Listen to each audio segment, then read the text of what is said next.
We're gonna start a new file because I want to go after Spirit this time. You take a seat on a comfortable log, feeling the fire's heat against your skin, and wait for other killers to take their places, wondering who will want to tell a story this time. Will narrator tell a story? I bet they've got a stunningly creative mind. Hey, you think, are they allowed to simply place thoughts in my mind like this? Doesn't seem fair. Everyone makes their way in, but something unexpected happens. Nothing. Nothing happens. Something almost always seems to be happening here, so nothing is probably not a great sign. Oh, cool. And now everyone is looking at you. Oh, God. Oh, no. Oh, cool. Everyone's looking at you. Great. So, you know, do something. Should I pick someone to tell a story, or we could play charades? Boggle? Well, we were actually thinking, why don't you tell us a story? Wraith points his spine and skull staff thingamajig at you. You duck out of its way. Who knows what that thing can do? Probably shoot lasers. We're just very interested in you. Now you can tell if you're warm from the fire, if it's your nerves heating you up. She got upset that Huntress was interested. I know that the fire is right here, but maybe if we stop talking about it all the time, we can start to pretend it's not here and doesn't, you know, threaten to burn us all alive. He's not supposed to hear me. Get out of here, Wraith. Just was about to make an important decision about telling a story or not. I'll tell a story. Sure, I'm game to tell a story. I hope it's a mystery. Okay, so what type of story do you want to tell? So, let's think about this. She's good at telling ghost stories, but that's not an option. Her last story was a romance story.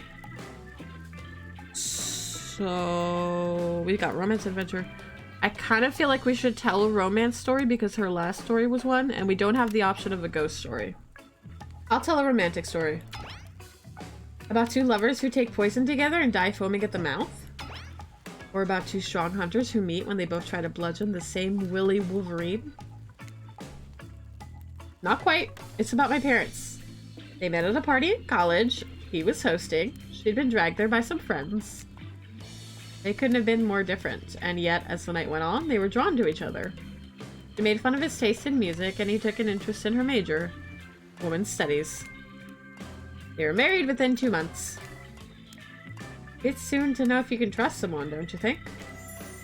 It's so sweet.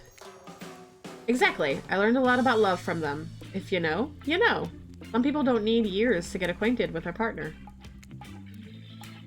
Love could spark from a mere look across a campfire. Now you've got their attention. Each killer is fiercely attempting to catch your eye from across the fire pit. Except for Trickster, who has wandered over to the bar and is loudly playing his own music on headphones to drown you out. Okay, that was not a very good story. I don't mean to insult you, but it was actually quite bad.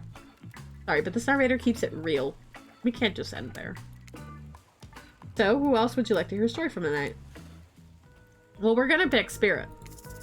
I suppose I could tell a story. I don't really want to, but anything I say is sure to be better than what you get out of anyone else in this group. Like all good stories, I stole this one from someone in the past who is dead now and can't do anything about it. It's called The Bride. Technically, I suppose, The Fiancé. I think we've actually heard this one because, I didn't know during my Huntress run that you could pick more than once the same person. And I think I chose her the second night. One winter, a young couple decided that the next spring they would be married. The two were madly in love and could not wait for the snow to melt so they could join in matrimony and unite their souls for eternity. Per the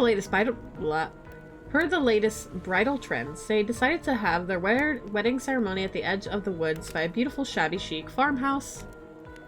Together they spent months planning the details of the wedding. The two created invitations, figured out seating arrangements, and tasted 100 cakes before settling on the perfect one. They chose Lilikoi, by the way. So fancy. When it came time to figure out the decorations, however, the bride, the fiancé, I guess, since she wasn't actually married yet, wanted to take the lead and set the style. After all, her boyfriend had been wearing cargo shorts and open-toe sandals for pretty much their entire relationship, so he was definitely not to be trusted. Having decided on a lovely natural setting for the ceremony, the fiancé decided that she would create unique floral arrangements from the local wildflowers that surrounded a farmhouse. As soon as the sun rose on the first day of spring, she set off into the woods. Each day she spent hours mapping out where the best blooms could be found and prepared to pick them herself in the morning of the wedding, so that to be a height of the freshness and beauty. That's a lot of work for... Enamored with the incredible variety of flowers in the woods she surveyed, the bride, fiancé, since she had not been yet married, became obsessed with knowing just how many there were so she could choose the absolute best. When the fateful morning of her big day finally came, the fiancé told her husband-to-be that she had one final errand before the wedding. Excited for the ceremony to come, she dressed in her beautiful white gown and set off into the woods to gather flowers. That gown is gonna get hella messy. Treading carefully, she followed her route, selecting the best stems and collecting them in a basket. However, when she came upon a once familiar clearing, something was not as she expected. Somehow, it was more beautiful now than it ever had been before. And just on the edge of her view was a new bush filled with blossoms so vibrant and colorful she became dizzy just looking at them. But the fiancé ignored her sudden spell and pressed ahead, scooping up flower after flower, and every time she did, you noticed just further ahead, and possibly, even more beautiful blossoms. Carried by the sweet fragrance of spring air, the bride, fiancé, crept farther and farther into the woods until she turned a corner and stepped over a mossy fallen tree trunk, and realized she had been here before. But this wasn't the clearing she remembered, or at least not how she remembered it. Flowers were suddenly overripe, decaying, falling from their stems into festering moldy piles on the floor. Where bees had been, now only flies buzzed. Where the scene of flowers had once intoxicated her, the odor of mildew now made her sick. She turned and looked back, but the path was dark. Into the shadowy glen she walked and walked and walked. That day, as guests gathered at the farmhouse, the fiancé was nowhere to be seen. Her friends, family, and love began to look for her, but to no avail. They searched the pasture, the tree line, and into the forest, but there were no beautiful wildflowers or young lovers to be seen. Just old dead trees, trampled vines, and moss-covered rocks. The fiancé stayed a fiancé, for eternity, always wandering, looking for fresher blooms to clip, but never finding them. Distracted by a never-ending search for perfection, unable to see that you are loved for who you are. I thought it was beautiful. And sad. How was story time? A lot of people like to take potshots at sequels, but I think every good story deserves a follow-up. Knowing it's a series takes a lot of pressure off an individual installment and builds a greater sense of community between an audience and creator. Tell me, Tish, if you could delete any sequel from existence, what would it be? Don't answer that, we don't actually care. Wow! We're just here to make sure that we seamlessly move on to the next segment of the evening. Damn. God forbid my small talk get in the way of a romantic Twilight moment. Wait, I'm gonna need you to shut your yap trap. You know that we need to get back to that thing we do whenever we're not on the screen? Okay, you have fun tonight and try not to wink wink end up dead. Why did you say the words wink wink out loud, and what kind of double entendre are you getting at with the end up dead thing? Dwight is physically incapable of winking? Not since the accident. And you do know that all these people are despicable criminals with double-digit kill counts, right? Well, except for Spirit. She doesn't really belong here. She's strictly a victim, not a perpetrator. I wonder if she's pissed. Did I hear somebody trash-talking Spirit? Deal me in. What do you say we have this talk? What do you say we take this talk to the hot tub so I can soak this bod while I roast that ghost with some killer hot takes? No, I don't want to talk to you. There's enough talk of burns, things that are lit or getting blazed. It's enough that these activities have to be That next to a literal fire? Must I be surrounded by figurative flames as well? What if we turned and ran away as far away from this place as we could, just you and me? On those spindly legs, you'd probably tire before you got too far. If it's running away to some place more secluded Tish is after, it should obviously join me. Have you seen these legs? Pure power. Not that my walk speed really reflects my giant stature, but that's because I choose to move slowly for stealthy reasons. Regions, not regions. It's my own choice, and it's completely logical. Why is everyone so obsessed with comparing themselves to each other and creating drama? I'm so over all that. Don't you get it? Society wants to trick you into fighting with each other so that corporations can swoop in and sell you fake solutions to all your fabricated problems. Spirit's not wrong on that. She's not wrong. I'll be sitting in the shade and drinking something locally sourced while thumbing through a public domain novella printed on recycled paper because I refuse to play their game anymore. It's like she's actively trying to be as unappealing as possible. Does it really turn anyone else on, or is it just me? You're gross. Get away from her. I didn't mean to click again. If you could, I don't know, pick one of us, maybe we could all move on with our lives. Okay. It's just you. You heard him. Who will it be? Oh, we're going with Spirit. Yeah. Okay. Uh-huh. Yep. Spirit. Spirit? Oh, you picked me. Yay. Sorry, that was rude of me. I despise phoniness, so I should be honest with you. You make for interesting company, and I love the idea of winning over these other killers at all costs. Even when I hate the game and the prize, but hey. Floating, subverting expectations, grinding my teeth as I imagine sweet, sweet revenge. It takes a lot out of me. So, don't stop bringing your A game, alright? It might seem like I hate everything, and getting to know who I really am is an impossible task not worth trying, but too bad. You won't know unless you search deep inside yourself and bring everything you've got. Or just say the exact right thing at the right time and melt my cold heart in an instant. I don't know the rules here any better than you do. See you at the bar, I guess. Yeah, we're on a date. You arrive at the bar to find Dwight and Claudette both holding cocktail shakers, surrounded by a bevy of bottles for assorted boozes. Booze ready to get wasted. As you know, I don't drink, so not me. Unless you mean wasted as in killed, in which case, Dad, if you're out there somewhere, I will find you and waste you for what you've done to me. I will find you. You really don't drink? Ever?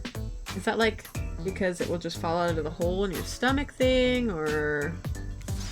I don't drink alcohol because alcohol is poison in the body and mind, and I don't need to act like a fool to have a good time thing. Then why did you choose a mixology lesson as your romantic nighttime activity? Everyone else knows this kind of date is just an excuse to get loaded up on booze and make terrible decisions.